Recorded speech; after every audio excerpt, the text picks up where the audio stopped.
Le souvenir que je garde de mon enfance en Haïti, la simplicité, le respect des uns des autres, le rapport avec les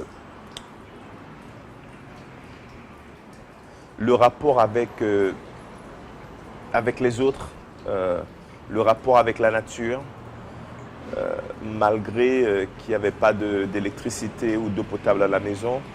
Toutes ces choses de base, je les trouve très importantes et il me semble que c'est plutôt ça qui a fait de moi qui je suis maintenant. Les avantages à être une personnalité publique me concernant, c'est premièrement de pouvoir mettre en lumière Haïti et plutôt d'une façon positive. Parce que je sais que Haïti a beaucoup souffert ces dernières années, aussi bien au point de vue économique, politique, ou autre, ou même une catastrophe naturelle. Et moi, avec une certaine notoriété, ça me permet de représenter Haïti. Ça me permet de montrer un autre visage d'Haïti. Tout ce que j'y peut être vu ou entendu par des millions. Donc, je sais qu'il y a une certaine force pour influencer. Et c'est pour ça que j'essaye de faire mon travail le mieux possible parce que je sais que ça peut compter quoi, dans ce petit monde. Il y en a eu des challenges pour réussir à Hollywood. Premièrement, d'être noir, c'est pas facile parce qu'il n'y a pas suffisamment de travail pour le noir.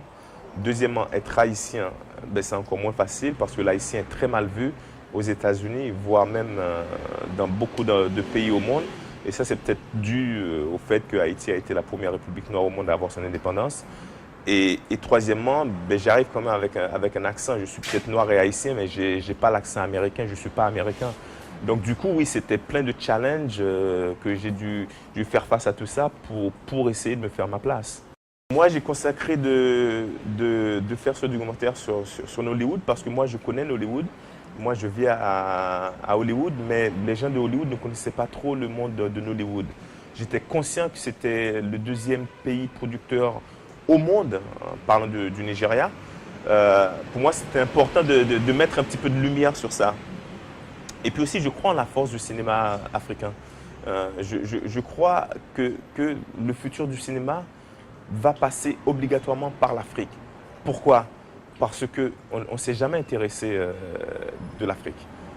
Le cinéma, il y a eu le cinéma américain, le cinéma français, le cinéma asiatique, chinois, Hong Kong ou autre, mais il n'y a jamais eu vraiment un cinéma africain. Les gens ne savent pas ce qu'est l'Afrique.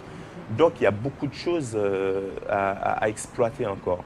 Le Nigeria, c'est peut-être le pays phare pour l'instant, parce que c'est quand même un pays qui a près de 200 millions d'habitants. Il se tape près de 1000 films par an, si ce n'est pas plus. Donc c'est énorme, donc c'est pour ça que j'ai d'abord commencé par le Nigeria et puis je vais essayer d'aller dans d'autres pays pour faire d'autres documentaires aussi. Mais c'est important de mettre la lumière pour moi c'est important de faire connaître au monde que Nollywood, voilà, ou du moins mon regard sur Nollywood. C'est aussi parce que j'avais accès à presque tout. J'avais accès aux acteurs, aux producteurs, aux réalisateurs. J'étais maître de cérémonie de l'AMA, l'African Academy Movie Award, qui est donc l'équivalent de l'Oscar ou des Césars. Pendant que j'étais maître de cérémonie, j'en ai profité pour interroger tout ce monde-là, toute cette crème de ce cinéma et aller vraiment à l'intérieur de Lagos, à l'intérieur du Nigeria pour comprendre ce qui se faisait. Et le résultat, c'est ce qu'on a dans Jimmy Goes to Nollywood. Prince Jide Kosoko, welcome to Nollywood. En Europe, on parle de crise, mais ici, ça boum. Les gens, ils travaillent, ils se débrouillent, ils se déchaînent. This is business. This is not a game. Never know how much I love you. Love me, God, love me, ni.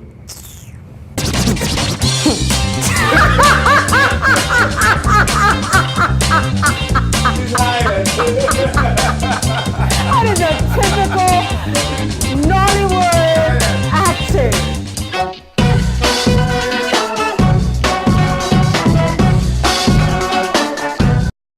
Une chose très simple que les gens doivent vraiment réaliser, c'est que, avant tout, le cinéma, c'est un business.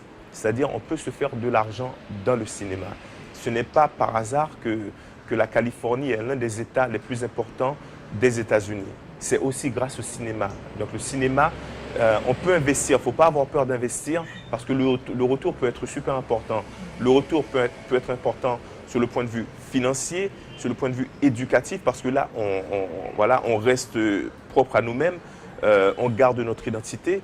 Donc, voilà, ceux qui peuvent vraiment investir, il faut qu'ils prennent conscience que ce n'est pas uniquement quelque chose qu'on fait pour s'amuser. C'est une vraie industrie, c'est une vraie entreprise. Donc, c'est pour ça, très souvent, j'encourage que ce soit le gouvernement, que ce soit le secteur privé, à participer à ce qui se fait, parce que maintenant, ils ne voient peut-être pas quel est l'intérêt, mais il y a un vrai intérêt, parce que Hollywood n'a pas existé comme ça. Hollywood risque d'avoir beaucoup plus de gens qui suivent, parce que l'Afrique, comme je disais, n'est pas encore présent dans le monde du cinéma. Le Nigeria uniquement a 200 millions de personnes. C'est énorme. C'est énorme. Donc voilà, il y a un public, il y a un potentiel, il y a un futur que Hollywood n'a pas. Hollywood a déjà tout gratté. Là, ils sont en train de tout refaire parce qu'ils ont déjà tout fait. Il y a 5 Spider-Man, il y a 10 000 Alexander le Grand, parce que voilà, il n'y a plus d'idées, il n'y a plus rien. Alors qu'en Afrique, on n'a pas encore parlé de l'empire du Mali, on n'a pas encore parlé du Ghana, on n'a pas parlé de l'Éthiopie, on ne connaît rien de l'Afrique. On ne sait pas qu'il y a plusieurs langues dans chaque pays. C'est plein de choses encore qui restent à développer. Donc c'est tout ça que le cinéma africain a et que le cinéma de Hollywood n'a pas. C'est la matière première. Mais encore une fois, on retrouve cette matière première dans le cinéma comme dans la vraie vie.